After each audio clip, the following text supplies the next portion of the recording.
Jai Gurudev, and thank you for joining us. How do the practices taught by His Holiness Gurudev Shri Shri Ravi Shankarji relate to the qualities of deities from different cultures?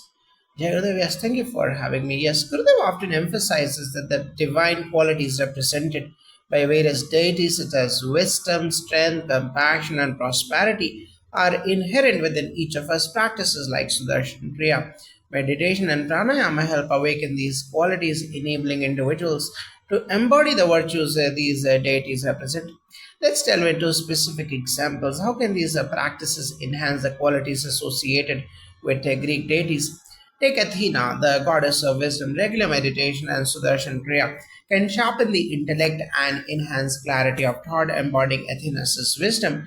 Ares, the god of war, represents courage and strength through disciplined yoga and pranayama. One can cultivate inner strength and resilience. Aphrodite, the goddess of love, symbolizes beauty and compassion. Practices like seva and selfless service and satsang or spiritual gatherings open the heart, fostering unconditional love.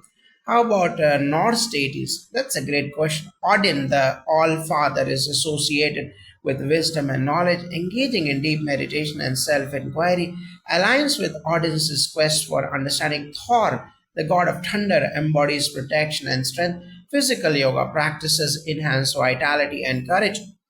Freya, the goddess love and fertility, resonates with the nurturing aspect awakened through practices like Shakti Kriya and participation in community service. And you provide insights into Egyptian deities. Absolutely. See, Ra, the sun god, represents illumination and life force. Surya Namaskar or sun salutations and pranayama invigorate the body, reflecting Ra's energy. Isis, the goddess of magic and healing, aligns with the transformative power of meditation and mantra chanting, such as the Gayatri Japa, promoting healing and inner strength. What about deities from other cultures like the Celtic or Japanese pantheons? Brigid, the Celtic goddess of healing and poetry, symbolizes creativity and inspiration. Engaging in creative expressions during satsangs and maintaining a daily sadhana or spiritual practice nurtures these qualities. In Japanese Shinto, Amaterasu, the sun goddess, represents light and purity. Practices like Agnihotra or fire rituals and Sandhya Vandanam or daily prayers purify the environment and the mind, reflecting Amaterasu's essence. How do these practices relate to the concept of universal divinity? Gurudev teaches that divinity is not confined to specific forms or names. The qualities these deities represent are universal virtues. By engaging in these practices, individuals from any cultural or religious background can awaken these virtues within themselves, leading to personal growth and contribution to global harmony. Finally, how can individuals begin incorporating these practices into their lives? Starting with simple breathing techniques like Sudarshan Kriya, which harmonizes the body and mind, is beneficial. Participating in meditation sessions, engaging in seva, and attending satsangs can further deepen one's practice. The Art of Living offers various programs to guide individuals on this journey. Thank you for sharing these profound insights. It's been a pleasure. May everyone discover the divine qualities within and contribute to a more compassionate and harmonious world. Jai Gurudev. Let's now move to the Slavic and Finnish traditions. How do art of living practices relate to these ancient gods? Absolutely, the Slavic deity Perun, the god of thunder and war, mirrors our own potential for inner courage and energy. To dynamic breathing techniques like Bhastrika and Shakti Kriya, one can awaken this dormant energy in a controlled and focused way. Wales, being a deity of the underworld and mysteries, is a symbolic gateway to the subconscious. Techniques like Sahat Samadhi meditation and Sanyam Sadhana of level 1 and level 2 help individuals explore the deeper layers of their mind and bring clarity to unresolved emotions. In Finnish mythology, Ukko, the sky god, is very much like Indra. In Vedic tradition, practices like Sandhya Vandanam and Trikal Sandhya, done at sunrise and sunset, help connect with the elements, especially the sky element, through gratitude and invocation. What about African deities, particularly from Yoruba mythology? Those are beautiful examples. Shango, the god of thunder and fire, represents righteous power. When we practice seva or selfless service with integrity and pranayama to balance our energies, we become powerful without becoming aggressive, just like a balanced Shango. Oshun, the goddess of love and rivers, is invoked through acts of compassion and emotional healing. Gayatri Japa, done with awareness and devotion, awakens a deep sense of inner beauty and love that aligns with her grace. And Ishu, the trickster and messenger god, can be seen as the energy of spontaneity and unpredictability. Satsang, where one shares music, stories, and laughter, channels this divine playfulness constructively. Ogun, god of labor and mental, represents transformation through hard work. Practicing yogic discipline and daily sadhana brings structure to life and allows one to mold their inner nature just like Ogun molds iron. Could you share how Native American Polynesian spiritual archetypes fit into this universal framework? In Native American traditions, the Great Spirit, or like Wakantanka or Gitche Manitao, represents the all pervading consciousness, very similar to Brahman in the Vedic tradition. Through deep meditation and Guru Puja, we come in touch with this boundless presence. The thunderbird, a symbol of purification and divine intervention, is invoked during fire rituals like Agnihotra or Agnikaram. These ceremonies purify the atmosphere and our inner environment. Sedana, the Inuit goddess of the sea, teaches surrender. Practicing Sehat Samadhi meditation or even guided meditations on the breath helps one let go of resistance and accept the tides of life. In Polynesian mythology, Pele, the goddess of volcanoes, teaches us about fiery transformation. Shakti Kriya and Sudarshan Kriya release emotional blocks that are like dormant lava, allowing for creative renewal. Tangarua, god of the sea, reminds us of the need to flow. In Trikal Sandhya and yogic breathing, one synchronizes with the rhythm of nature, balancing water and air elements. How about Taoist deities or Zoroastrian figures like Ahura Mazda? Ahura Mazda symbolizes wisdom, order, and light.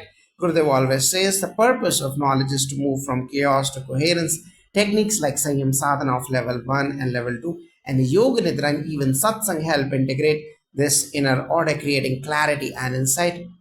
Angra Mainyu or Hariman as a force of chaos or negativity is symbolic of our lower tendencies of fear, anger, inertia. Daily Sudarshan Kriya purges these impurities from the system. From Taoist cosmology, Nuwa, who repaired the broken sky, resembles the power of healing. The act of seva, helping others, nurturing life, taking responsibility, mirrors Nuwa's sacrifice.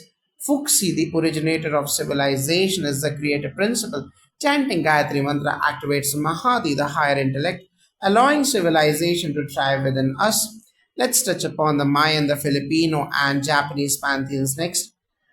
It's Mana, the Mayan creator god, represents the organizing intelligence behind creation.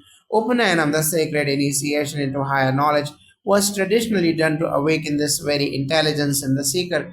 Ixchel, goddess of the moon and healing, is represented in the calming effect of Sehat Samadhi meditation and Chandranadi Pranayama or left nostril breathing, both of which calm the mind and balance emotions. Bathala, the Filipino creator deity, aligns with the Ishvara in yoga philosophy, connecting to this universal energy through Guru Puja or Satsang makes us more rooted in the source. In Japan, Amaterasu, goddess of the sun, represents illumination and justice. Surya Gayatri Japa, practice of Gurudev, has recommended, connects us to the solar intelligence and radiant inner strength.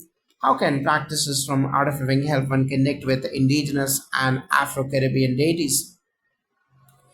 Papa Legba, the gatekeeper in Vodao, reminds us of the threshold between the material and spiritual. Sandhya Vandanam, which is done at the junctions of time at dawn, noon, and dusk, creates a sacred space just like Legba. Irzulai, a spirit of love, is awakened through heart opening bhajans and Guru Paduka Stotram recitations. Baron Samedi, associated with ancestors and death, reflects the importance of honoring time and impermanence. Trikal Sandhya and Swadhyaya of scriptural self study bring reverence to life and death alike. What would you say is the essence of all these insights? The divine is one, though expressed in countless forms.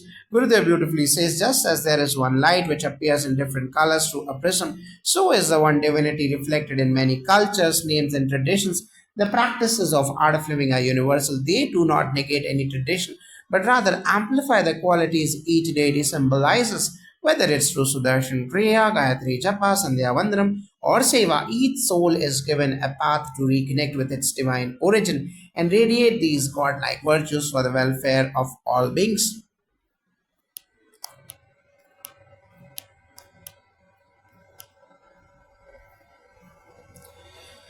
Jai Gurudev, so how would you summarize the unifying role of art of living in global spirituality? The teachings of His Holiness Gurudev Shri Shri Ravi Shankarji do not divide, they unify. Across cultures, names, and forms, the divine qualities remain the same of love, wisdom, courage, compassion, creativity, discipline, and surrender.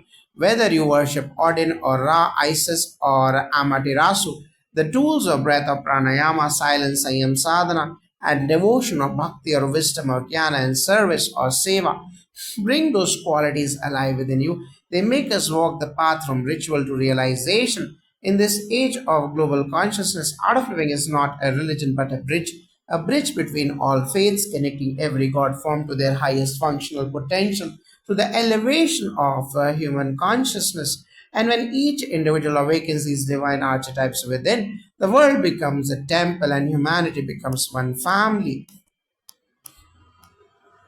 How can Gurudev's wisdom enhance the qualities Zeus represents? Zeus symbolizes authority, leadership, and justice. Gurudev teaches that true leadership arises from a calm, centered mind. So Darshan Priya helps leaders balance power with humility, while Seva cultivates responsibility without ego. Through Trikal Sandhya and Gayatri Japa, one invokes divine insight to rule with wisdom rather than dominance. Can art of living practices complement Athena's energy?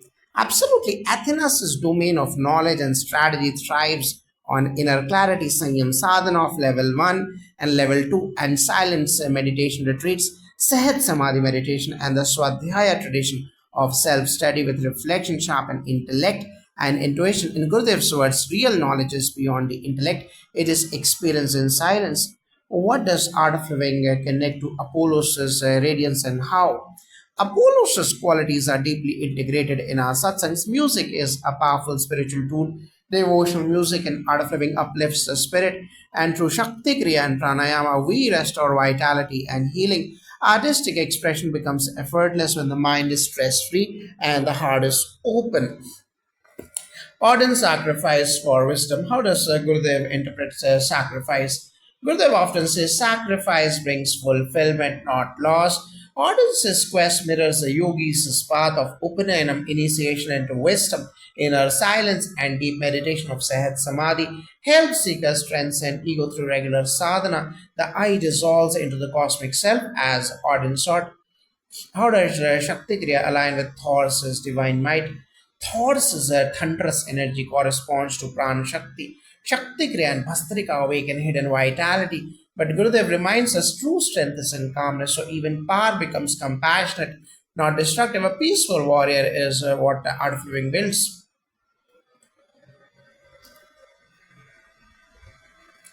Can feminine deities like Freja benefit from Gurudev's Devi wisdom? Yes, Devi represents Shakti, compassion, creativity, and grace. Freja's qualities are amplified through Devi Bhava meditations, Gayatri Japa, and nurturing Seva. Gurudev's Devi Pujas reawaken that nurturing presence within all, male or female. How does Surya worship in Vedic culture align with Ra? Ra and Surya are reflections of the same cosmic principle. Through Surya Gayatri and Trikal Sandhya, we honor the light of consciousness. Gurudev often says, you are like the sun, self-luminous. These practices invoke inner illumination and burn away ignorance. How is the divine healing approach and art of living in Isis of Egyptian healing magic? Gurudev calls love and acceptance the greatest magic. Isis, like our Devi, is the goddess of healing, Sahat Samadhi meditation, Chandra Nadi breathing, and silence cultivate this healing energy. When we rest deeply in our being, healing happens automatically. Can Gurudev's teachings help with the fear of death? The Anubis is the Egyptian of afterlife. Profoundly so, Anubis guarded a transition in the Vedic tradition. Anteshti rituals and Guru Puja help the soul and the family. Gurudev teaches that the soul is eternal. Meditation and Agni Karam help us experience death not as end but a journey. Perun is the Slavic lightning war. What is the yogic view on anger and battle for Perun? Perun symbolizes righteous power. Gurudev teaches us to channel anger into dynamic seva. Through Shakti Kriya and wisdom talks, one becomes a Kshatriya of compassion, fighting for justice, not revenge. Lighting becomes light. How does art of living honor earth centered deities like Demeter? He is the Greek god of harvest and earth.